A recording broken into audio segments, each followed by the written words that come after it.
जय श्री राम। मित्रों, क्या आपने कभी सोचा है कि एक वानर के अंदर इतनी शक्ति और समर्पण कैसे हो सकता है? आज हम एक ऐसे अद्भुत प्रसंग की कथा सुनाने जा रहे हैं जो सिर्फ एक कहानी नहीं बल्कि भक्ति और शक्ति का जीवंत प्रमाण है। यह है लंका दहन की गाथा। जब हनुमान जी ने माता सीता के संदेश को राम जी तक पहुंचाने और अधर्म के घमंड को तोड़ने का संकल्प लिया, तो चलिए इस दिव्य प्रसंग को शुरू करते हैं, जहां भक्ति की शक्ति हर बंधन तोड़ देती है और सत्य की विजय का राग गुनगुनाता है। हनुमान जी ने अपने आकार को विशाल कर समुद्र पार करने की ठान ली।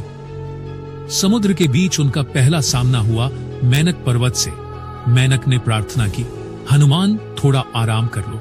लेकिन हनुमान जी ने कहा, मैं आराम के लिए नहीं, राम का कार्य पूरा करने आया हूँ। फिर आई सुरसा, जो कहने लगी, तुम्हें मेरे मुंह में प्रवेश करना होगा। हनुमान जी ने अपनी बुद्धि का प्रदर्शन किया, अपना रूप छोटा कर उनके मुंह में प्रवेश किया और तुरंत निकल आए। यह सिर्फ बल का नहीं, बुद्धि का भी प्रमाण था। आगे सिमिका नाम की राक्षसी ने उन्हें रोका। हनुमान जी ने अपने पराक्रम से उसका अंत कर दिया। मित्रों, समुद्र की लहरों के बीच हनुमान जी का यह संघर्ष उनके अपार साहस का प्रमाण था। हनुमान जी लंका की सीमा पर पहुंचे। लंका की रखवाली कर रही थी लंकिनी, जो रूप में भयानक और विचार में अत्याचारी थी। हनुमान जी ने कहा, मैं एक छोटा वानर हूँ, लंका की सुंदरता देखने आया हूँ। लंकिनी ने उन्हें गुस्से से रोका, लेकिन हनुमान जी ने एक प्रहार में उसका अभिमान तोड़ दिया। लंकिनी ने कहा, यह निश्चित है कि जिस दिन तुम जैसे भक्त लंका में प्रवेश करेंगे, उस दिन हनुमान जी का लंका प्रवेश यह संकेत था कि अधर्म की समाप्ति का समय आ गया है। हनुमान जी ने लंका के विभिन्न कोनों में माता सीता की तलाश की, लेकिन अशोक वाटिका उन्हें अपनी सुंदरता के बीच एक व्यथा का घर प्रतीत हुई। वहां माता सीता दुख भरे मन से राम जी का नाम जाप रही थी। हनुमान जी ने छोटे वानर के रूप में उनके समक्ष प्रकट होते हुए कहा, माता, मैं राम जी का संदेशवाहक हूँ। आपके दुख के दिन अब समाप्त होने वाले हैं। माता सीता के नयन आनंद और आस्था से भर गए।